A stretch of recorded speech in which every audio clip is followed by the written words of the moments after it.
Okay, we were talking about the study of Torah. And we were talking about how that relates to performing mitzvahs. And Ramchal in Part 1, Chapter 4, talks about the study of Torah linking a person to a certain energy that God put into the world. The highest of all divine energies in the world. Study of Torah links him to that energy, enables him to access it, so that it will have effect on his soul and an effect on the world around him. Now, he describes it there as God created this energy, step one. Then he created an item which will give access to it, that's step two. That item is the Torah. And then, step three, he connected them to one another. So, you may ask, why is it a three-step process? Since interacting with the Torah is what's going to give access to this energy, put the energy in the Torah. Make the Torah with the energy in it. Instead of creating the energy number one, creating the Torah number two, and then connecting them. And I said to you, the reason is because he wants to show you that interacting with the Torah doesn't automatically get you to the energy. It's not automatic. It's only attached from the outside. It's not intrinsic. So there could be certain conditions necessary to be fulfilled in order for involve yourself in Torah study to access that energy. And in Part 4, Chapter 2, where there's a long chapter on the study of Torah, he explains the two conditions that are necessary for your study of Torah to access that energy.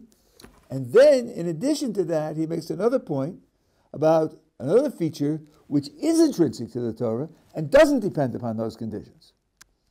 And that's why this initial picture of creating the energy, creating the Torah, and connecting them is a very important picture, because it applies to certain things that you can get out of study of Torah and not to others. So, what are these features that are necessary? This is Part 4, Chapter 2, paragraphs 5 and 6. The conditions that are necessary to accompany Talmud Torah, they are Yira in the learning itself. Now, the word Yira in Hebrew connotes both fear and awe. There is a word in Hebrew for just fear. That's pachad. If you are required to cross Times Square blindfolded, you'll feel pachad, because you're expecting to get hit any moment.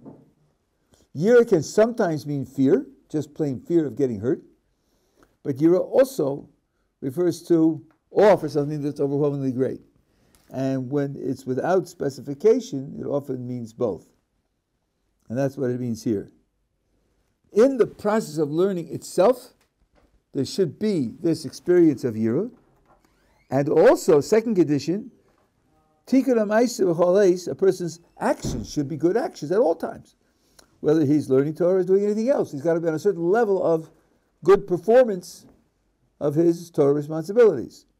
Those are the two conditions that are required. Now he explains them in some detail.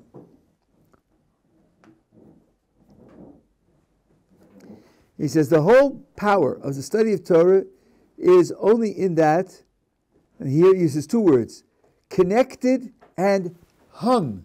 Like he hung one thing on another thing. He hung that highest energy on this item with this activity, the Torah. By the way, this is the written Torah. So that via speaking it and understanding it, we said just reading it gives you a connection also, but speaking it and understanding it, this energy will be drawn to the person who's doing it. Otherwise, without these conditions, it won't have that effect. In fact, if it doesn't have these two conditions, then you might just as well be learning chemistry. Any other subject who don't have any specific connection to any special divine energy. That's what I told you about the professors of Bible who have no connection to Jewish belief and practice. They're studying it, but for them it's no different. For what it does to their souls, or for their families, or for their surroundings, no difference than studying chemistry.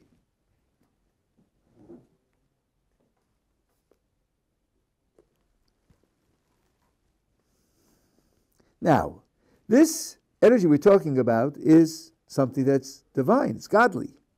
It's not divine like what God is, but God made it.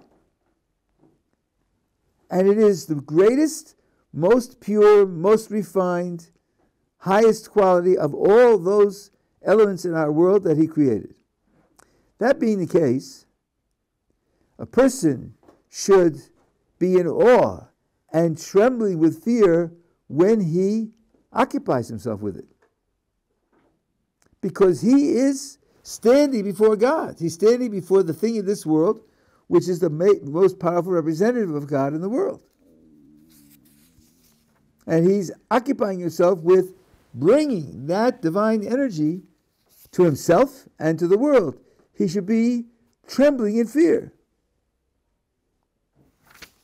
And he has to feel himself a certain embarrassment and lowliness standing before that august divine creation. I must tell you, I just saw headlines. I mean, we live in such a degraded world. Like the Rambam says, certain people, because they have intelligence and they use it in such a bad way, they're worse than animals. Somebody was in the Louvre in Paris, and he threw a cake at the Mona Lisa. I don't think, according to the headline, he didn't hit it. But, it's a picture, and you people like it, so I'm going to destroy it. Right?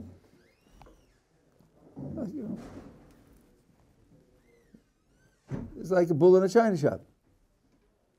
You like it, so I'm going to destroy it. It's a product of your art, and your art is corrupted. You know the sing-song that they teach them, the mantra that they teach them. Here, if a person doesn't appreciate what it is he's holding, what it is he's dealing with, so then that in itself will be a disqualification for his dealing with the Torah to draw down this divine energy. So therefore, when he studies Torah, he's not going to do it in a joking, offhand, lightheaded manner. And he's not going to treat it with any kind of disgust or disgrace, not the subject that he's talking about, nor even the books. You see people who pick up books, holy books, and kiss them. I don't know if I could express to you what this means. Let's imagine that you had the world's greatest creator of scalpels. A scalpel is a precision instrument with which you save lives. And he only made 3. He only made 3. For the very most difficult surgeries, most intricate surgeries, these knives are used. And no one is able to copy him, so there are 3. That's all there are. How would you handle it if you picked it up? If you're a surgeon, would you just stick it in your pocket till you get there? I mean, you wouldn't do that. This is a treasure. It's a human treasure. You would treat it with tremendous care. And you would show that you appreciate its value.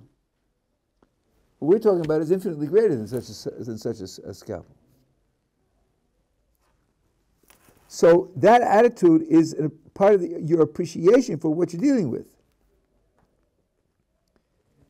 And then, if he does it with that attitude, expressing that attitude, then he's worthy from terms of that condition to bring down that highest energy. But if that the condition is missing, he will first of all not have access to that, because both conditions are necessary. He will not have access to that highest energy. And as we said before, his learning will be like learning chemistry. His reading will be like reading a letter. And his thoughts will be like thinking about the stock market. He didn't say that, but things of the world. And now, not only that, but it will be considered a crime. It's like someone taking that scalpel and cutting a salami. What? You're cutting a salami with that scalpel? Which is one of 3 in the world that could save lives? That would be more than just failing to appreciate it and treat it properly, but it will be a crime. Just like throwing a cake at the Louvre is a crime. You have a question? Yeah. Basically, my understanding of what you're saying, is it better that we don't use the scalpel at all if it's going to be used in the wrong way? We're coming to that. That's on the next page. On the next page. Okay, so that's one condition. The second condition is that his actions should be good. Now, that doesn't mean everyone. It doesn't mean perfect. But it's got to be on a certain level of consistent good action. And good action means doing mitzvahs, of course. In order to be appropriate for him to bring down that highest energy. But if he defiles himself with terrible guilty actions, and he distances himself from his Creator, and he deserts his Creator, what's the word? Breaking an agreement. He's unfaithful to his Creator. Then it will certainly be said to him, as the verse says, God says to the wicked person, what are you doing reciting my laws? And it says you shouldn't teach a student who's unworthy, because if you do, it's like worshiping an idol. A person like that, his study of Torah is not going to pull down to him any of this divine energy. I'll come back because there's a secret in this paragraph. So those are the 2 conditions. And if you're missing either condition, you're not going to have access to that highest energy. And even so, now he's coming to answer your question, even so, says Ramchal, the sages revealed to us a great secret here. That if the wicked, that means people who don't have this attitude of awe, and their actions are not consistently good, maybe even consistently bad, if they wouldn't abandon the study of Torah, in the end, that would bring them back to good. Because even though they don't have the ability to draw down the highest energy that we described, even so, the very words of Torah have in them an intrinsic holiness without connection to anything else, but intrinsic. And this is what I told you. There's 2 different ways in which the Torah expresses holiness, and they're described in different mechanical ways because they're different effects. One is externally attached to, and the other is intrinsic. So the externally attached to requires conditions in order to be able to relate to, but what's intrinsic to it doesn't require conditions to be met. But as you'll see, there's another twist at the end of the trail. So there's this intrinsic holiness, and if he continues to be occupied with the words of Torah, even if he doesn't have in mind that in terms of its holiness, still after repeating his interaction with Torah, there'll be a tiny flicker of light to one who's occupying himself. So in the end, that tiny flicker of light will grow, and it will bring him back to good. And this is what the sages said: Halavai osi ozvu v'sorosi shamoru. Now here you have to know how to read the words. It's the correct meaning of it is, even if they will abandon me, but if they will still relate to the Torah itself, then the light within it will bring them back to good. So here he's reading it, but let's understand who we're talking about now. we're talking about a Russia. The word Russia and the corresponding word tzaddik in our literature has about 16 different meanings. In different contexts, it means different things. In one place, Maimonides says, in the Hilchos Tshuva, that's just talking about the majority of a person's actions. Given that some are bigger than others, the majority of his performance is good, he's called a tzaddik. If the majority of his performance is bad, he's called a Russia. Majority can be 50% plus 1. Not 51%, right? 50% plus 1. That's not a gigantic failure. It's not a gigantic loss. Tilt the scales. The scale tilts a little bit this way. The wrong way, right? He doesn't have the appropriate awe, the appropriate fear, doesn't treat it with the appropriate concern of something great and wholly close to the Creator. His performance actions is just about 50-50, a little bit worse than 50-50. But he's not someone who has abandoned the Torah entirely, converted to another religion, an atheist who's only thinking about cheeseburgers on Yom Kippur. We're not talking about that, as you'll see in the next sentence. We're talking about somebody whose performance doesn't fit the conditions that we said. This person, if he occupies himself with Torah, which means without the superb appreciation of its supreme value, supreme holiness, and maybe he treats it in terms of his attitudes as though it's like Jewish chemistry, right? But he doesn't. But under those conditions, the light that's in it will still have an effect on it. That light is planted in it, and it will still have an effect to improve him. And if he does it consistently, it will bring him back. But let me just finish the paragraph, and I'll take your question. However, it's obvious, he says, that we're not talking about a person who occupies himself with the Torah out of a joking attitude. And he's certainly not intending to interpret it in ways that are against the truth, just to make fun of it or to corrupt it. Maybe 35 years ago, a friend of mine who was teaching here came in contact with a young woman who was studying at the Hebrew Union College, which is the Reform School for Jewish Studies here in Jerusalem. It also in Cincinnati, but it's here too. And she told him that in their course of studies to become a rabbi, no Talmud is required, but it's optional. And she decided to take the optional course in Talmud. And the professor, the first day, said, I have chosen Tractate Sukkah because Tractate Sukkah shows clearly just how foolish the Talmud is.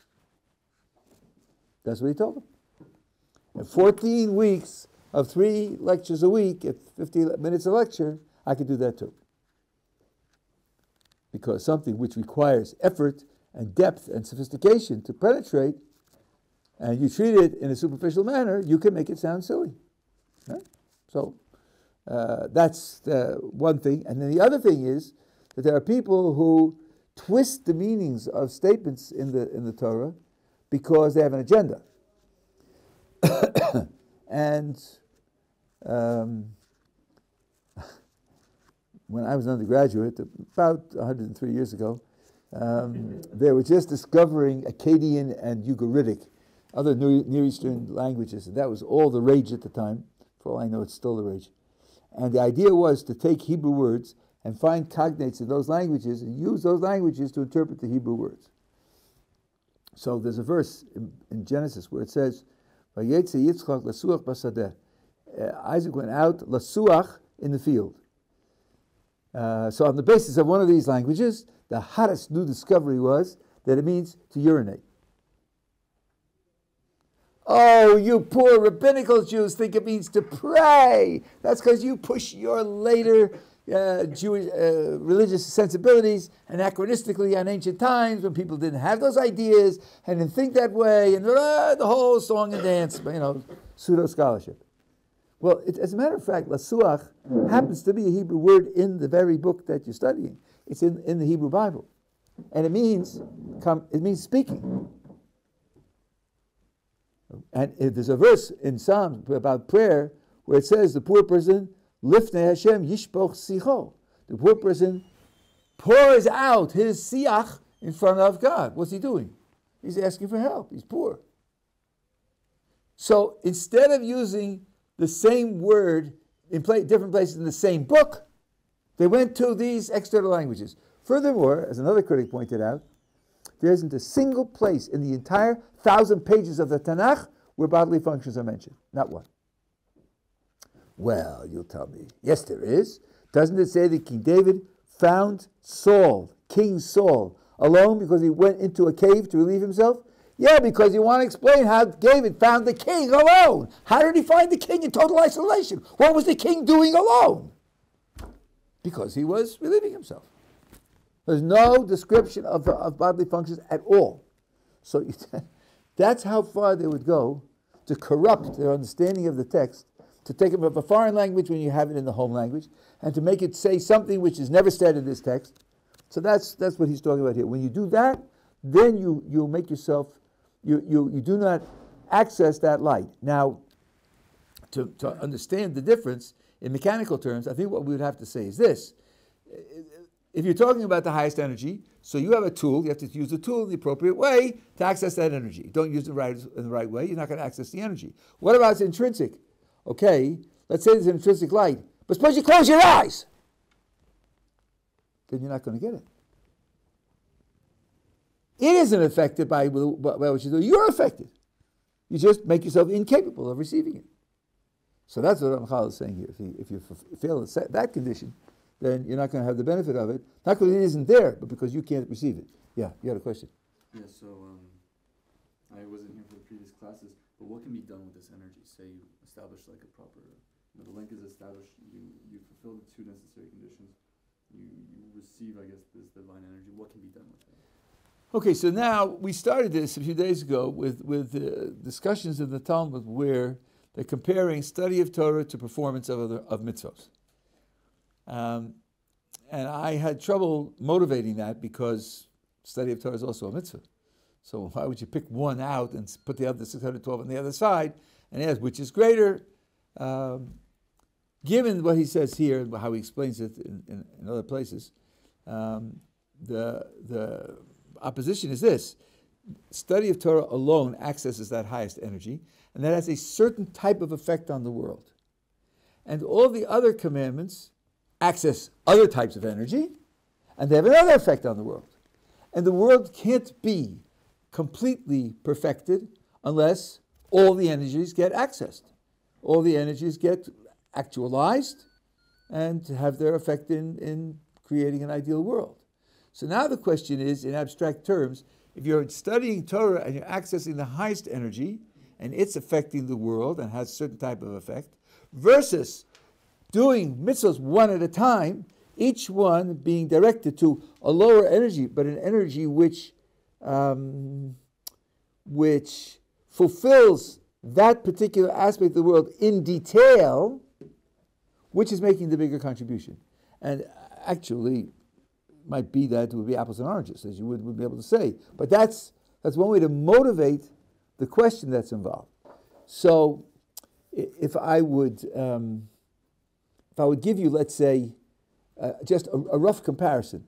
You remember, you've probably heard the Rosetta Stone for many, many years. Nobody could decipher. Let's suppose you have a text in front of you in a foreign language. You look at it, means nothing. Somebody gives you a dictionary. Aha! Well, with a dictionary, I can figure out the words. I can probably figure out what the sentences are. But suppose you don't know anything about the subject. Okay, you can read, and you can see what the words say, but you might not get the ideas.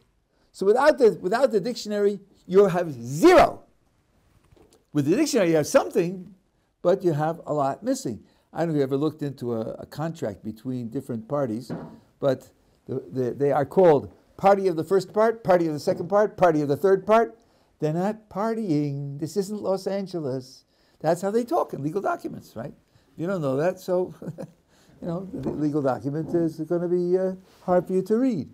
So it's like, this is only a rough analogy, but you see the difference between, on the one hand, having a key to opening up the whole thing from being meaningless entirely to being meaningful, versus having information with which you could understand what this paragraph means and how this paragraph is related to that paragraph and so forth and so on.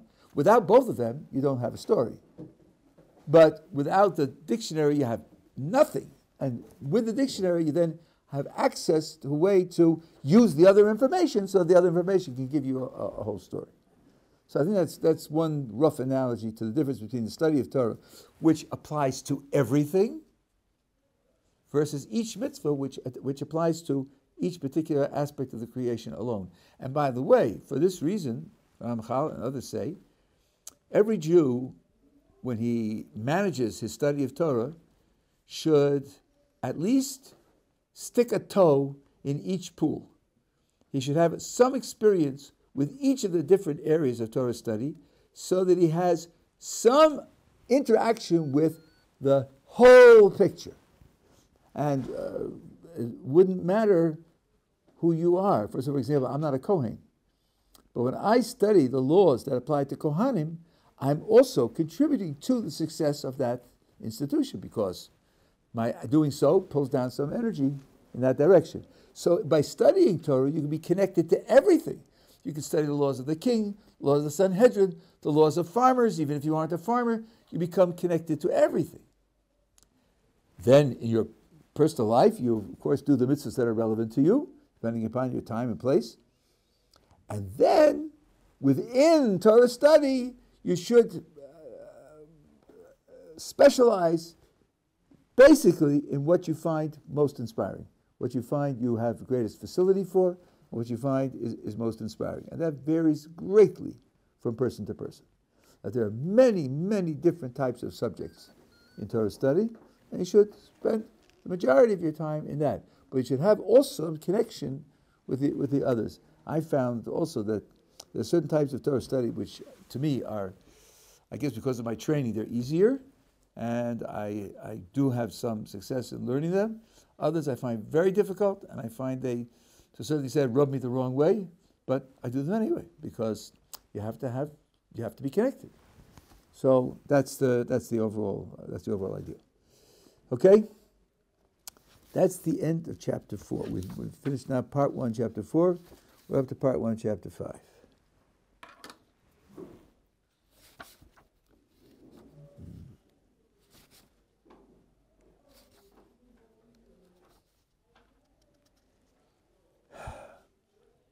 Okay, I don't know why the translation calls this the spiritual realm, but in the Hebrew it is the different categories of the creation and their conditions. There's the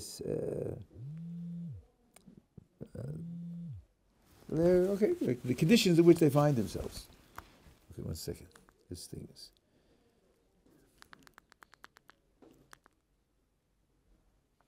Okay. The Ramchal divides the whole of the creation into 4 categories. 4 categories of things. And he does it on the basis of 2 qualities. There's spirituality and physicality. And what you have is there are spiritual things, there are physical things, there are things which are a combination of a spiritual and a physical. They're double, compounds.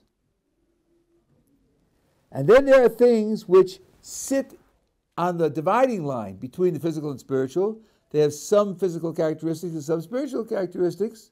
They aren't double. They don't have 2 pieces, two components, but they aren't fully physical and they aren't fully spiritual. That's how you get 4 categories. The definition of a physical thing is that it's available to perception. Perception means all 5 senses, and it can mean perception by inference also. You hold something, you have it undergo an operation, and you pick it up again, and it's lighter. Well, then something got out. So then you know by your senses that there was something there, and now it's missing. So that thing that's missing also counts as a physical thing. Yeah. Is that like the category that planets that scientists speculate exist because of gravitational fields That's an interesting point. Is that the realm they would fall into? Or are they more like Maybe, except that there you actually do discover when Neptune was not moving appropriately according to Newtonian physics, and people worried about what's wrong. So there were two schools of thought. One was, well, Newton's laws are approximate, and at the level of Neptune, they don't work exactly anymore. That's why it's moving in a funny way. And the other was, no, there's a hidden planet somewhere out there, and it's exerting a gravitational influence on Neptune, and we haven't found it. And all of Newton's laws are correct. And this was the most spectacular confirmation of scientific method in general, and Newton in particular, because the people believed that there was a planet out there, calculated where the planet should be, and told the astronomers, at such and such a time, point your telescopes in such and such a direction, and you'll discover a new planet. And that's what happened. Now, space is very big. That's not going to happen by accident, especially when you're, millions of miles out. It's not going to happen by accident. They figured out, on the basis of the irregular motion of Neptune, where this planet, which is called Uranus, where this planet should be. So, that was a gigantic success. However, Mercury also bobbles around. Mercury also doesn't move the way it ought to move. The perihelion of Mercury proceeds to the wrong amount. So the first thing they thought was, hey, let's look for another planet. It worked all the way out, so maybe it'll work inside also. Searching and searching, they called it Vulcan because it's near the fire, all this imagination. Well, it didn't work out. As a matter of fact, the reason that the perihelion of Mercury proceeds the way it does is not because there's another planet, but because relativity is right and Newton is wrong. When Einstein calculated according to his equations of relativity and got Mercury right, can you imagine how he felt? Sir Isaac Newton, the greatest scientist in the last 300 years, got it wrong, and I got it right. But that's the triumph of another kind, because there wasn't anything hiding. It was just that the laws describing what was going on, it was a mistake. So in both cases, you could see something, but in the two cases, the rectification was entirely different. One was another planet like all the other planets. The other was that your whole picture of how the physical world works is a wrong picture. So I think that even though they both have visible symptoms, you have to understand what the actual outcome has to be. Okay, so let's give some examples. So the physical world is what the world that you know and love, that you live in and manage. The spiritual world includes human souls, which are purely spiritual. It includes angels, which are purely spiritual. And it includes these energies that God created, which are also spiritual, which tells you right away that even though you have these two realms, the physical and the spiritual, and they have different qualities, they do interact. They're not separate from one another. They do interact with one another. These divine energies we talked about maintain our world, they give our world a certain character, and able to function in certain ways. The soul and body certainly interact. Angels and the world interact. So the fact that they're in different categories doesn't mean they don't interact. They actually do interact. So those two categories. The third category is humanity. As we said, those who were here from the beginning. Humanity, a human being, is a soul and a body together. Both are parts of his identity. I want to stress that because many years ago I heard a beautiful expression, and the beauty of the expression captivated me superficially, and I repeated it for a few years until I figured out that it was wrong. The expression was, you shouldn't say you have a soul. You should say you are a soul. You have a body, but you are a soul. That's wrong. Except maybe for the Rambam it's right, but for everybody else it's wrong. In fact, you are a soul and a body. Your soul and your body together make up what you are. That's why, at the end of this phase of history, there's resurrection, because you have to reunite soul and body, otherwise you don't have a human being. And that's why, according to the vast majority of authorities, again, the Rambam disagrees, and the Rambam is the Rambam. But still, the vast majority say the world to come, you go in, body and soul, in some sense or other. We talked about that in the beginning lectures. It's not in the same state that you understand it, but the human being is a soul and a body together. And in fact, the prayer that you say every morning, Elokai neshama asher nasata bi, my God, the soul that you've placed in me, the soul you placed in me, so I guess I can't be the soul, can I? You can't place X in X. That doesn't make sense. So you say, yeah, but Rabbi, that means, according to what you said, you are the body. Well, not exactly. Imagine in a futuristic surgery, they do external brain surgery. That is like now they can take out parts of your body. My first wife had surgery on a kidney. So the surgeon said, here's what we're going to do. We'll make a slit in your rib cage. I will take the kidney outside your body. Then I will cut out the tumor. And then I'll put it back inside. See? Open heart surgery. Right? So they'll have open brain surgery. They'll take out the brain, and they'll fix what needs to be fixed. They'll reconnect it and put it back. So imagine the guy wakes up and says, gee, doc, thanks for putting my brain back in. Giving me my brain back. That would be a perfectly reasonable thing to say. Because a part of me was absent, and now that part of me is restored, and now the me is complete. So you could say, you gave me my brain back. Right? But I can't be identical to the brain. If I'm identical to the brain, then there's no me at all. So here you have the body and the soul. That's the human being. So it's a compound. And the reason it's a compound, we said at the beginning, the Ramchal says, because you need to have free will. Free will requires competing motivations. The body and soul have different initial interests, different initial orientation. The difference between them sets up a conflict of motivation. That's what makes free will possible. So that's three categories. And the fourth category is something called shadim. And these are creatures with some physical characteristics and some spiritual characteristics. And they sit on the borderline, but they're not compound. It's a little bit like, there's an ongoing debate about viruses, whether viruses are alive or not. I don't know if this is a really significant debate, and I'm a philosopher, but that's what they talk about. Because on the one hand, viruses reproduce. By the other hand, they reproduce by hijacking already complete cells and using their machinery to make copies of themselves. They don't have, it's not like a cell. A cell makes a copy of itself. One cell becomes two cells. No, you don't do it that way. A virus can't become two viruses by splitting up.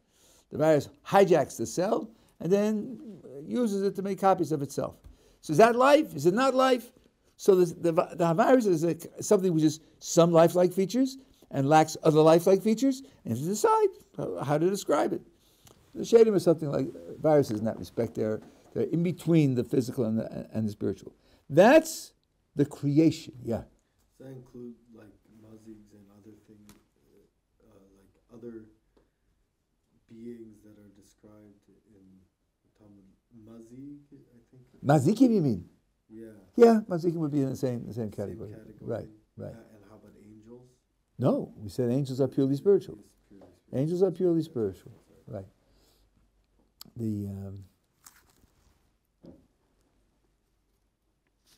Okay.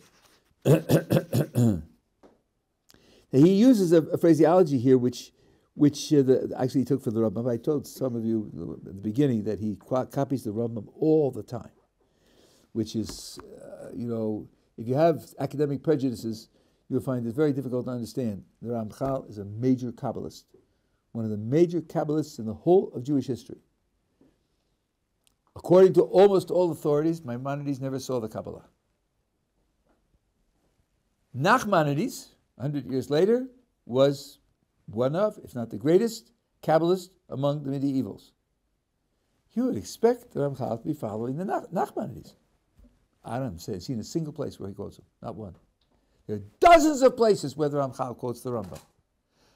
He organizes his book according to the way the Rambam organizes his book. In some places he copies the Rambam like word for word. in one of his Kabbalistic writings, he copies the Rambam word for word, because in this particular issue, the Kabbalah and Maimonides agree word for word.